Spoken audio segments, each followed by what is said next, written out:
Before I get started with the actual lesson, I want to share a story. This morning I was a little nervous. I'm always nervous before I get up and speak in front of people, whether I've met them or whether I know them or not. I had a professor in seminary once tell me, if you're not nervous, you need to just stop. So that's a good thing. But I was thinking about, by being a little bit nervous and thinking about Mother's Day, since what I have planned really has nothing to do with Mother's Day. It's more having to do with January 20th. So I was thinking, how can I tie this into Mother's Day? And I was thinking about my wife, who happens to be a mother, and reflecting upon my own sense of being a little nervous. And last night, I had the opportunity of seeing her in a play. She's in a play in Alliance at the Carnation Theater. I'm not sure the official name, but it's in Alliance. It's a nice little theater. And in the play, it was sort of a play on the Arthur Conan Doyle, Hound of the Baskervilles. Mm-hmm. And in the play, she had like 40 costume changes and several different lines that she had to have memorized. And I thought, she did a wonderful job, and I'm a little bit nervous reading from a script. So how pathetic is that? So I thought I'd share that little story. But the topic today is religious experience. And I'm talking about religious experience through the filter of a man named Howard Thurman. So I thought, well, maybe I should read something of Howard Thurman so you get an idea of who this person is that I'm going to spend 10, 15 minutes or so talking about.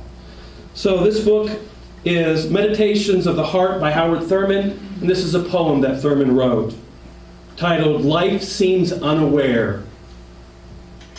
Once again, the smell of death rides on the winds, and the fear lurks within the shadows of the mind. One by one, the moments tick away.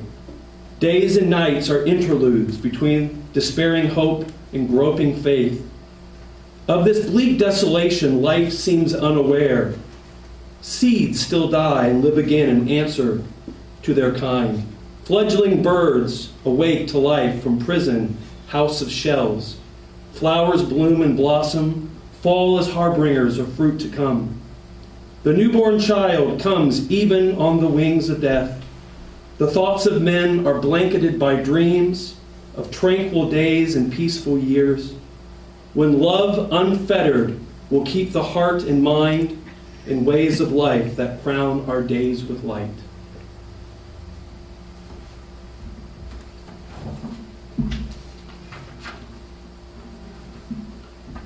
So I'm going to start off by telling you a story that will set the stage for my interest in this topic of religious experience in general, and Howard Thurman in particular, since I will be using the writings of Howard Thurman as the basis for our time together this morning. Well, the story starts with me in seminary, and at the time I was required to take a course called homiletics. Homiletics is another way of saying preaching. The first time our class met, the instructor, the Reverend Dr. Patrick Claiborne, had each of us take a piece of paper from a basket. On that piece of paper was one verse of Scripture from the Bible.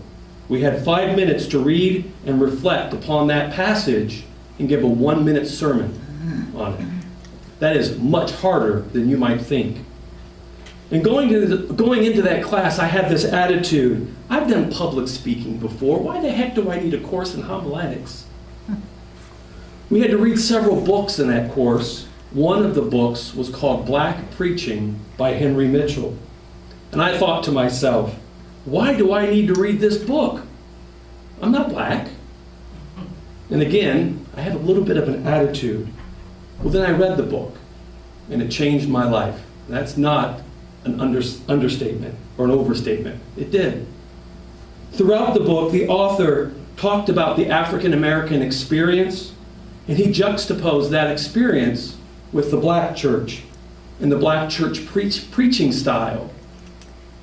I have struggled with issues surrounding class and classism most of my life, and there was a parallel in my own experience and the African American experience that Henry Mitchell talked about in his book. I found some commonality in his writing. It resonated with me.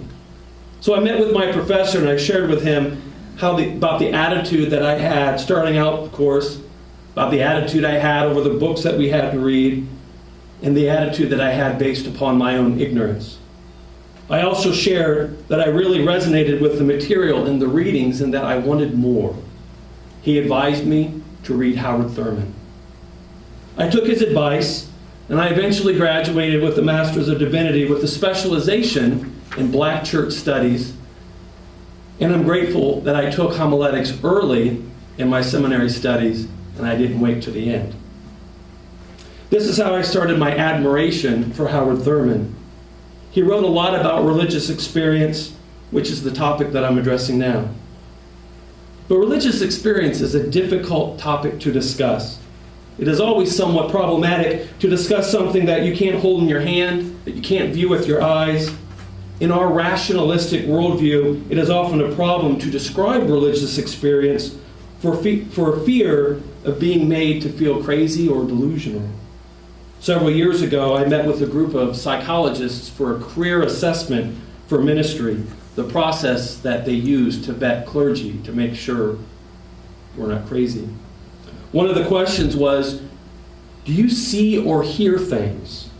Well, I responded, well, I've had my share of religious experiences, but I acknowledge that it's probably part of my subconscious just trying to speak to me in hopes that, they would, vet me as being not crazy.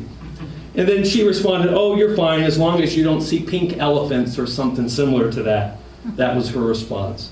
So fortunately, I have never, at this point, had a religious experience with a pink elephant. So I'm going to frame my discussion of religious experience around the life of a Baptist preacher that I think we should all get to know at least a little bit, and his name is Howard Thurman. Before I continue, let me start off with a digression of sorts about another Baptist minister you probably likely know a little bit about already, and that is the Reverend Dr. Martin Luther King Jr. Everybody know Martin Luther King Jr.? Okay, good. Martin Luther King Jr. was the son of a Baptist minister and followed in his father's footsteps into ministry. Howard Thurman had been friends with Martin Luther King Sr. when the two of them were students at Morehouse College in Atlanta. When Martin Luther King Jr. was attending Boston University and working on his PhD in systematic theology, Howard Thurman just happened to be the dean of Morse Chapel at Boston University, and Thurman became a mentor to King. Dr. Walter Fluker, the Martin Luther King Jr. professor of ethical leadership at Boston University, once stated, I don't believe you get a Martin Luther King Jr. without Howard Thurman. Martin Luther King Jr. Day was celebrated this year on January 21st, and I was supposed to talk to you folks on January 20th, and I thought, how appropriate would a topic that crossed over into Martin Luther King Jr. be on such an auspicious day? But the weather had another opinion, and the January 20th service was canceled. So today is Mother's Day, and let us remember our mothers for sure, but let us also take a moment to remember the contribution that Dr. Martin Luther King Jr. had on our society and on our culture. So we honor King today by looking at one of his mentors and exploring the powerful theology of Howard Thurman. So there is a poem by Thurman titled The Work of Christmas. Some of you may have heard it. It was written by Thurman, and it succinctly illustrates his theology. And the poem goes like this. When the song of angels is stilled, when the star in the sky is gone, when the kings and princes are home, when the shepherds are back with their flocks, the work of Christmas begins. To find the lost, to heal the broken, to feed the hungry, to release the prisoner, to rebuild the nations, to bring peace among the brothers, to make music in the heart. It is this, to make music in the heart, that is our subject today, the idea of religious experience. So who is this Howard Thurman guy? Well, Howard Thurman was an African-American minister. He was a philosopher and a theologian. He was born on November 18th, 1899 in Daytona Beach, Florida. And he died on April 10th, 1981. The scope of this message prevents a thorough analysis of the many influences that helped mold Thurman into the theological giant that he would become. However, his grandmother, Nancy Ambrose, herself a former slave, often took care of Thurman while his mother worked to support the family after his father died. His grandmother had a profound effect upon him through her stories, especially of a story involving a slave preacher who was allowed to preach at her plantation several times a year. He would always end his sermons with, "You are not," the N-word, I'm not saying it, "You are not slaves, you are God's children." This was important to Thurman since the creator of the universe had always created him, and therefore he could absorb all the violences of life, as he would later proclaim. The emotions and realizations he felt from the stories of faith taught to him by his grandmother is an example of the transforming effect of religious experience in the stories that we tell our children. It provided the framework for his self-worth and confidence that would propel him towards an honorable and successful life. Howard Thurman was educated at Morehouse College and Colgate-Rochester Theological Seminary, followed by a study of philosophy and mystical religion at Haverford College.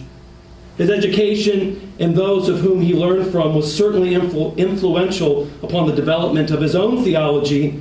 However, he also developed as a theologian and mystic through the various situations of practical application of his theology where religious experience was shared and fostered. Thurman served as a minister at several locations. His first was to minister at Mount Zion Baptist Church in Oberlin, Ohio. He was a lecturer at Morehouse College and Spelman College in Atlanta. He was dean of Rankin Chapel and professor of theology at Howard University, co-founder of the Church for the Fellowship of All Peoples in San Francisco, California, incidentally one of the only churches that was back in the late 40s that was truly integrated. He was dean of Marsh Chapel at Boston University, and additionally, Thurman was a prolific writer. And Benjamin Mays points out, during his career as a theologian, he wrote 23 books. Additionally, he wrote hundreds of meditations and sermons. His writings focus on various aspects of religious experience, including God, the self, Christian hope, love, suffering, the Holy Spirit, faith, and reconciliation.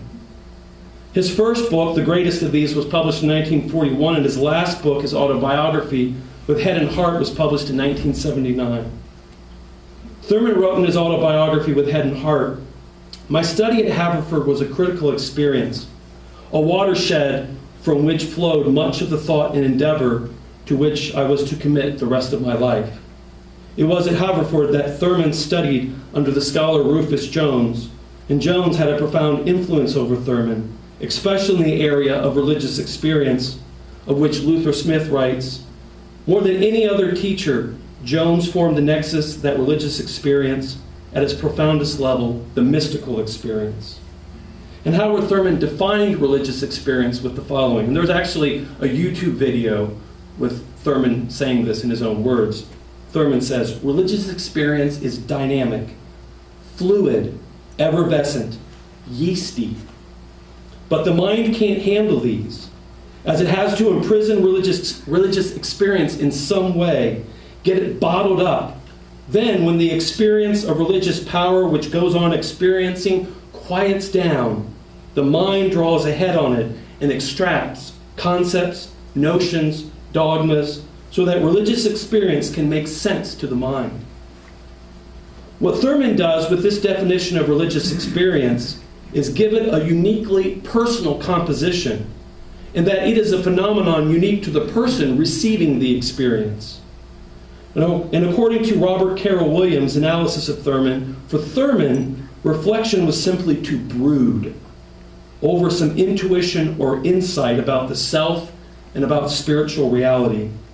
The self, an actualization of the self, is important to Thurman because it is the individual as the experiencer that receives the religious experience. Benjamin Mays writes the following about Thurman's idea of the self when he says, "Basic to the actualization of self's potentials for Thurman is the response to three essential questions. Who am I? What do I want? And what do I propose to get it? Or how do I propose to get it?" Smith further clarifies Thurman's theology by the self-stating, "The development of Thurman's theology begins with the individual. Thurman was not the sort of social activist that Martin Luther King Jr. was. However, his theology is rich in affirming the same principles that King fostered. Thurman tackled issues of freedom as a mystic, and his activism was through his teachings and his example. For Thurman, the self is so very important because it is through a sense of self-worth and determinism that freedom is experienced. And that sense of self-worth has to come from within the individual. In reading through Thurman's work, it is evident that his speaking to humanity in general, that his love and wisdom was for all people, which is consistent with the universal approach that he had towards religion and the interconnectedness of all humanity. Community and the building of community was very important to Thurman. Luther Smith attempts to show Thurman's view on the interrelatedness with the following. Relatedness is truer manifestation of reality than isolation or separateness. Interrelatedness depends on interrelatedness, and interrelatedness depends upon interrelatedness. The self depends upon the community, and the community depends upon the self. Next, I'm going to throw a theological term at you. And the concept of the term should be familiar. The term is panentheism. Everybody familiar with that term? Some of you? Most of you? None of you? Okay, we'll go over it. The term is panentheism, and it is a term that describes God as being interwoven in nature and creation, yet timelessly beyond it as well. In short, it's the idea that God is right here, or immanent, and also out there, or transcendent. The pantheism of Howard Thurman offers some insight into his orientation as a mystic and his emphasis upon religious experience. Dennis Wiley addresses the importance of immanence of God in Thurman's theology when he writes, Thurman is concerned to establish both the transcendence and immanence of God.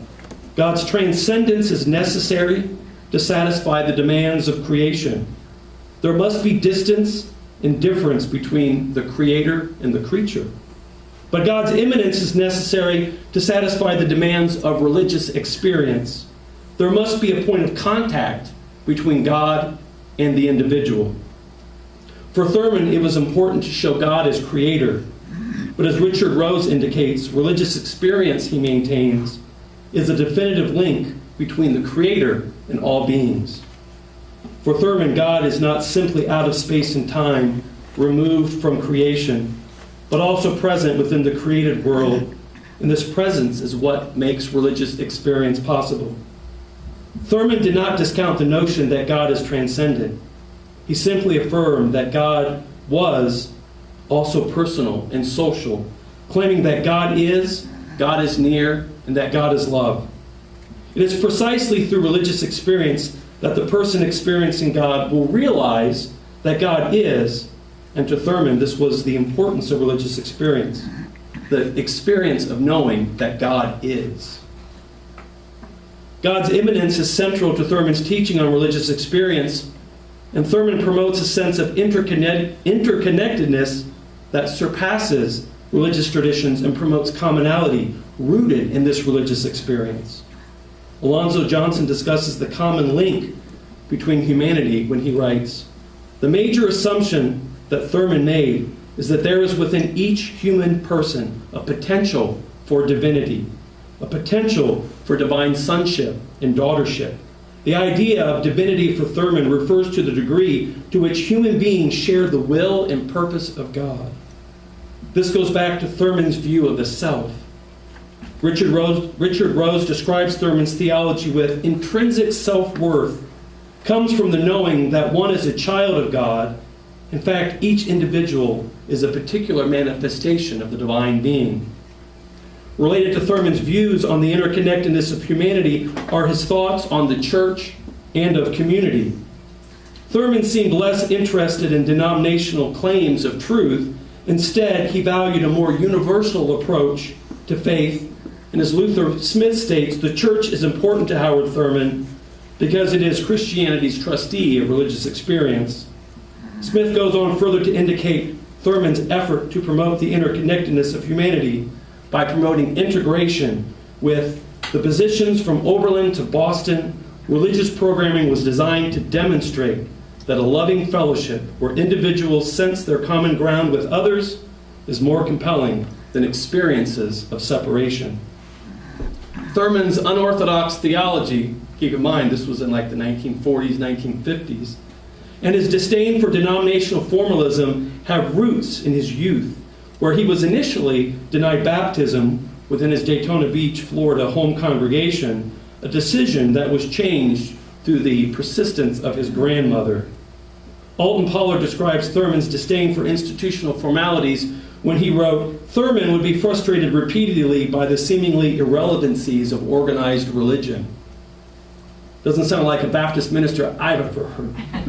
Howard Thurman, like Martin Luther King Jr., do not appear typical as the average Baptist minister that we conjure up in our minds. Upon reading the theology of Howard Thurman, a comparison can be made between Thurman's theology and that of the 19th century transcendentalists, like Ralph Waldo Emerson. Everybody familiar? At least the name? Okay. Emerson was a 19th century transcendentalist. So this idea is echoed by Luther Smith when he writes, "In many ways, Thurman's theology resembles that of Ralph Waldo Emerson. The rejection of dogma in order to discover truth in nature, the belief in humanity's divinity, the emphasis upon the individual, the commitment to mysticism, and the certainty regarding the possibilities for community are primary for their thought." The link between Thurman's theology and mysticism and transcendentalism is particularly seen in Thurman's view of religious experience. According to the transcendentalist thought, intuition of spiritual truths was more important than rational knowledge of spiritual truths. This view was likely a response to the prominent idea of the time, the idea that the Enlightened period of history that placed the emphasis upon rational and empirical understanding of knowledge that could be confirmed via the senses rather than through thinking and intuition.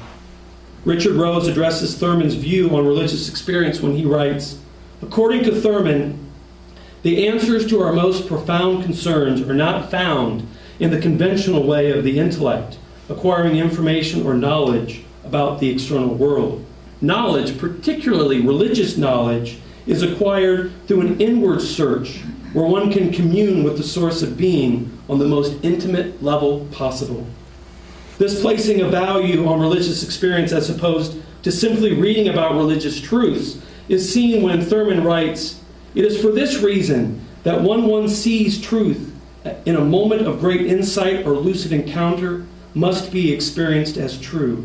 This takes time. The conquest spreads over a lifetime." A person can use religious experience as the basis of faith and understanding of the world and how to solve the problems that they encounter with the world.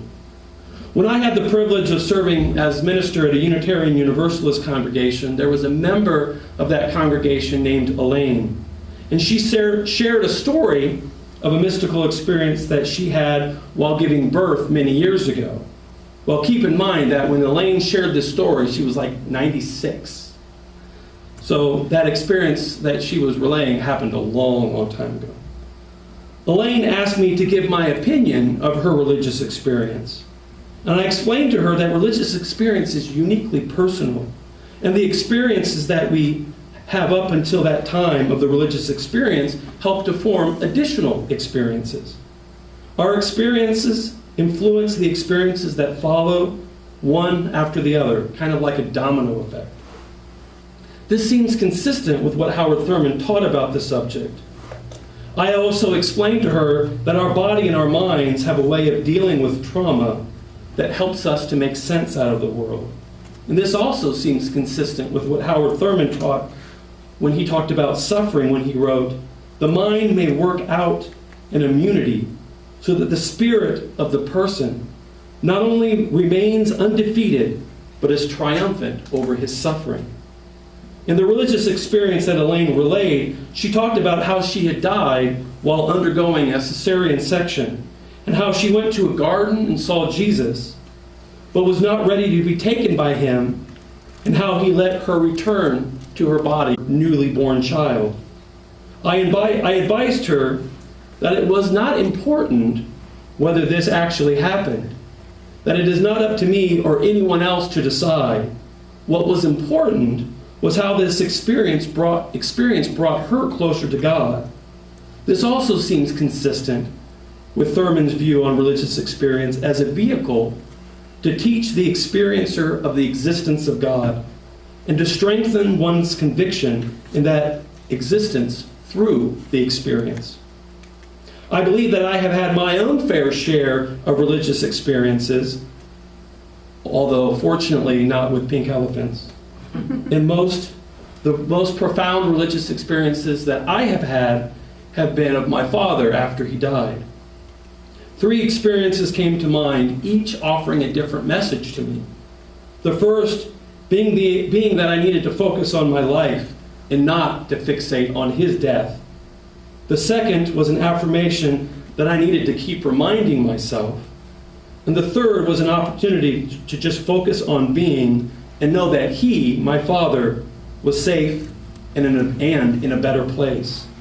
All these experiences, while not specifically dealing with God, brought me closer to divinity by igniting the spiritual qualities I needed at the time and that I still need to reflect upon from time to time.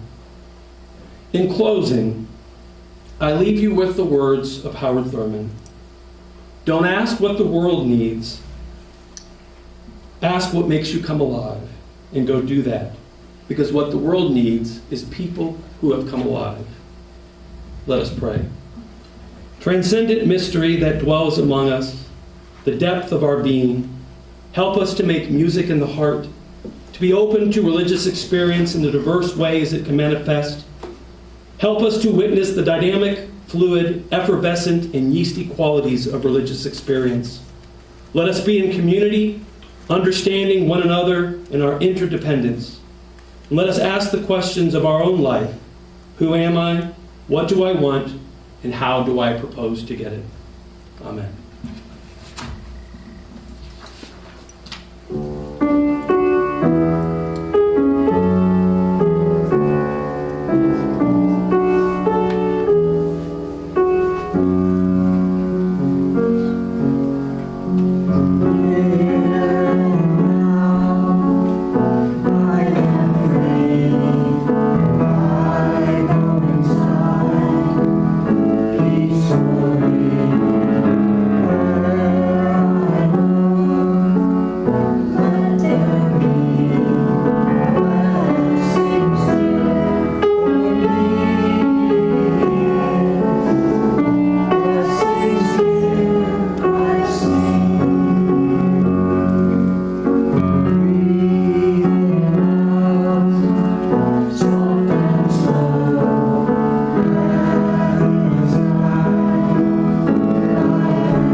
Take a moment to make sure you're comfortable.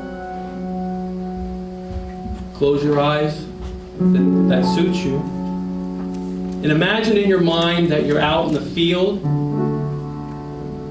You're standing there out in the middle of the field. The sun's out. There's a cool breeze. And imagine in your mind that you're standing. Your feet are apart. Breathe deeply. In through your nose, out through your mouth. Fill your lungs entirely and empty them completely. On each outgoing breath, feel the stress, the worries, and the pressures of the mundane world leave you. ground and center your being. Now envision roots coming down out of your feet and into the earth. As you continue breathing, your roots go down further and further with each breath. They descend through the black, fertile topsoil, deeper and deeper past stones and roots and the bones of our ancestors. Deeper and deeper still into the cool, dark, secret places of the earth. Eventually, your roots arrive at the sacred spring, the source of all water. Your roots plunge into this earth water and begin to drink it up. Coming up higher and higher, the glowing, shimmering white water comes up through your roots, out of the dark, secret places, up past the stones and roots and bones, up through the fertile soil and into your very self. The water, as bright and shining as light, fills your feet and legs, your knees and thighs. It pools and swirls in your hips and groin, up into your abdomen, up into your chest and arms, up into your neck and head, to eventually erupt out of your mind and flow over you and back into the earth. Now, envisioning in your mind, raising your thoughts skyward, you see in your mind's eye the brightest star in the sky, the sun. The light of the sun's rays come down closer to you, shining and golden, moving further and further down from the heavens towards your eager hands. When the light reaches you, it fills you in your fingertips. It flows and swirls with the water of the earth, sparkling, shimmering, and dancing. It flows through your arms, your head, your neck. It pools and swirls in your heart, flows to your abdomen, your hips and groin, your thighs, your legs and feet, until it erupts from the soles of your feet to shine back up towards the heavens. And now, so connected to the earth below and her waters, and the sky above and his light, you are the axis mundi, the world tree. And now the pooled energy of the earth waters in your hips and groins moves up towards the center of your being, and the pooled and swirling light of the sky moves down to your center. The energies meet, and within you is lit the sacred flame, the chalice of divine spark. Its energy radiates from the core of your being, sending it out into the universe.